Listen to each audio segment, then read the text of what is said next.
Herzlich willkommen zum Brand- oder Rauchmelder-Test, der heute erfolgreich war.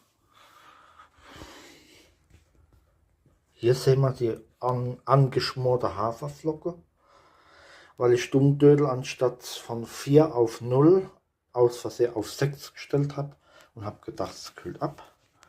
Der Topf ist schön eingebrannt. Ich habe jetzt gut mit Essigessenz der Boden nass gemacht. Ich spanne jetzt noch Frischhaltefolie drüber, damit es richtig gut einziehen kann bis heute Abend. Ich hoffe, dass ich den Topf wieder fit kriege. Aber das ist ein Edelstahl. Und man soll ja auch die Rauchmelder regelmäßig testen und das habe ich damit auch gemacht. Und wer natürlich überhaupt nicht davon begeistert war, war erstmal der Ältere. Der Jüngere, muss ich sagen, ja, der war schneller weg wie schon was, weil das Ding ist halt ziemlich laut gewesen. Euer Erklärbär.